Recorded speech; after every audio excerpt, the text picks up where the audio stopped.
he does.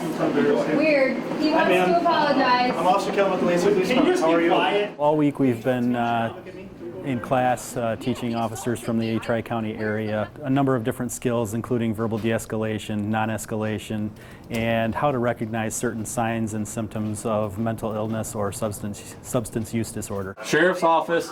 We've got some great actors in these scenarios and making it very realistic for them.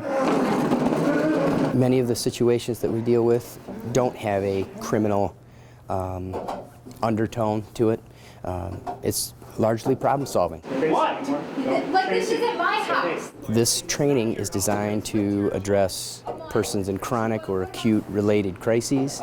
We give them tools to deal with the chronically mentally ill or the acute crisis that may come about. Would I have to go in a cop car? You know, we've got dementia patients that we have to help out and try to work through whatever crisis they're going through. We purport that we're saving lives. Dad, you want your dad? We believe that we're ahead of the curve and we're proud of the product that we have. We're proud of the way that we've gone about it. There's a lot of selflessness here. Everyone understands the stakes, the consequences, and the value that can in fact make a difference in someone's life who's dealing with a mental or a behavioral health issue. He's a sleepyhead. Come on, Chuck, get up! Make a better opportunity the next time we may have to deal with a person or his or her family. And of course, if we can save lives, we all win. If you drive around Grand Ledge right now, chances are you'll quickly spot at least a few of these signs posted in people's yards. The message is simple: choose kindness. It's a message Joanne Elena has been spreading since March. I work for a preschool, and we've been really focusing on being kind. And so then I was off work, for the corona, and I just started thinking about all the negativity, political negativity, hatred, and I thought, gosh, what can I do? And so I just had this idea about starting to paint these signs. Signs for her yard, which fittingly sits on Pleasant Street. One says, be kind. Another, be the love. But her choose kindness sign really spoke to the community. People just started stopping and talking about the sign, how much they loved that message. And then that's when I decided to have some printed. She used her federal stimulus check to print 300 of them. What's left here is what's left of the 300. Here you go, Sue. Thanks. You're welcome. Have a great day. You too. Bye-bye. I have it out in front of my house, and now these are going to go out in front of my daughter's and my son's house. They're wonderful. I'm glad you spent her money on that. Elena has been passing them out for free in hopes that people will pass that kindness forward. And it's working. One of the people that I gave a sign to, she actually lost her son to suicide. It's been a really hard time for her, but she said one of her neighbors came with a random act of kindness for her, and she had never met this neighbor. She just said it just meant the world to her. Elena moved to Grand Ledge less than a year ago, and this little effort has gone a long way for her as well. It's been a great way to see what a wonderful community we have, but also to get to know your neighbors, talk to people. People go for walks all the time, and they stop and talk and, tell me their stories. So sure, it's just really cool. But if there's one more message she can share tonight to make the most of this kindness campaign, it's to be present. And then the kindness comes pretty easy. Be present when you're talking to somebody, when you're having a conversation or when you're in the store.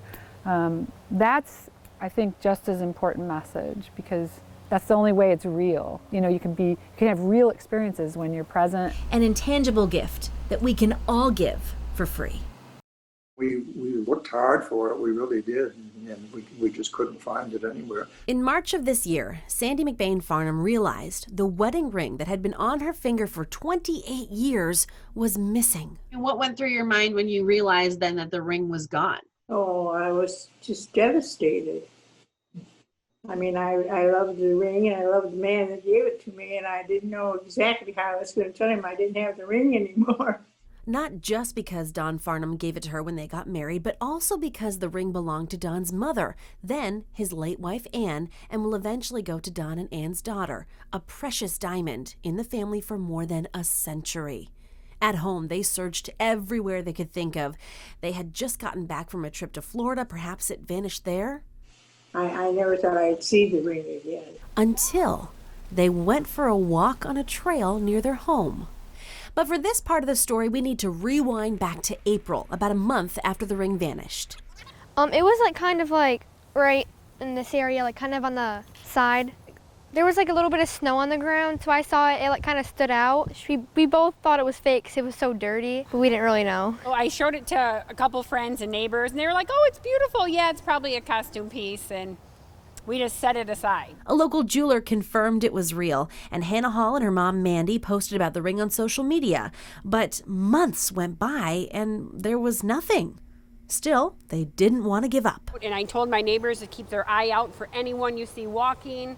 Then, in August, 5 months after the ring disappeared, Don and Sandy went on that walk. And those same neighbors came out and said, hi, we see you walking here often. Did you happen to lose a ring? What a celebration it was for Tom Johnson, being cheered by the nurses and doctors who cared for him inside the hospital to outside, as a parade of patrol cars from around the state celebrated his victory over COVID-19. It's the nurses in ICU that kept me alive. It was the doctors that kept me alive. All I had to do was breathe. Tom was on a ventilator for weeks, and it took every ounce of energy he had just to breathe. The outside world. Ted drew his strength not only from his brothers, but from his fiancée, Becca. Even physical therapy, trying to get out of bed, learn how to walk, do all that stuff. Every step was Becca's step. Her name is obviously Becca again. So she was my inspiration. She was the one. And then I've got an oldest son named Jacob. So I had to get back to my kids. So he's somewhere. Oh, right here. So it was these two right here that kept me going. I'm just overwhelmed to have him come home. It's been a long month. It's scary. I know Dad, and I know he's going to fight through and knew he was going to make it. Very happy. I mean, it was definitely a scary past month, but definitely just a huge weight off my chest now. It's a good feeling.